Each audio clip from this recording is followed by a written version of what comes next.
नमस्कार, आप देख रहे हैं एनएमएफ न्यूज। आपके साथ मैं हूं नम्रता चौधरी। उत्तर प्रदेश के मुख्यमंत्री योगी आदित्यनाथ कब तक इस पद पर बने रहेंगे, ये सवाल हर किसी के जहन में है। हालांकि जिस तरीके से बीजेपी कार्यकारिणी की बैठक हुई और उसमें योगी आदित्यनाथ ने कुछ ऐसी बातें कही, जबकि सामने जेपी नड्डा बैठे हुए थे, भूपेंद्र चौधरी बैठे हुए थे, दोनों डिप्टी सीएम बैठे हुए थे, उन सब से इतर योगी आदित्यनाथ का बयान आता है कि किसी को भी बैकफुट पर आने की जरूरत नहीं है। इसके अलावा 2027 के लिए अभी से उन्होंने मंथन करना शुरू कर दिया है।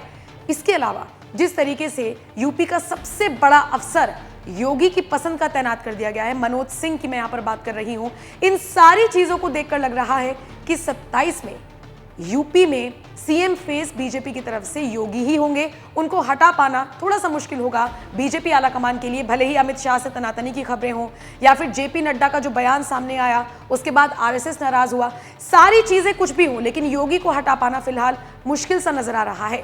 इन सब के बीच अब एक बड़ी खबर आई है। खबर यह है कि दोनों डिप्टी सीएम को साइडलाइन कर योगी अपने मन से आगे चल रही हैं। देखिए, आपको याद होगा जब यूपी की सत्ता में योगी आदित्यनाथ काबिज हुए थे, उस वक्त मनोज सिन्हा का नाम बहुत जोर शोर से था।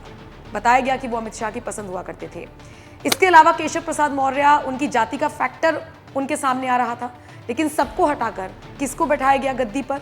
योगी आदित्यनाथ को। हालांकि पिछले 6-7 साल में काफी सारी चीजें बदली हैं और अब खबरें हैं कि योगी को साइडलाइन किया जा सकता है, किसी अदर कैटेगरी के नेता को आगे करके सीएम फेस बनाया जा सकता है, ताकि वो जो वोट बैंक छिटका है बीजेपी का, दलित वोट बैंक से मेरा मतलब है, वो उनके पास वापस आ जाए। क्योंकि जो पीडीए फॉर्मूला अखिलेश का था वो तो कामयाब हो गया और बाकी जो जाति हैं वो भी बीजेपी से छिटकती हुई नजर आ रही हैं। ऐसे में ये जो कोर वोटर है, मायावती से छिटककर सपा में आ गया, सपा से छिटककर बीजेपी में आ जाए, ये कोशिश फिलहाल भारतीय जनता पार्टी की यूपी में है। लेकिन इन सब के बीच ब्रजेश पाठक हो या केशव प्रसाद मौर्य हो, दोनों को साइडलाइन कर रहे हैं योगी, इस तरह की खबरें हैं, सोशल मीडिया पर चर्चा है और कुछ यूजर्स तो डंके की चोट पर यह बात लिख रहे हैं कि दोनों डिप्टी सीएम से कुछ भी इस वक्त नहीं पूछा जा रहा और जो एक रुतबा, एक जो भौकाल उनका हुआ करता था, वो सब फिलहाल योगी ने ठंडा कर रखा है।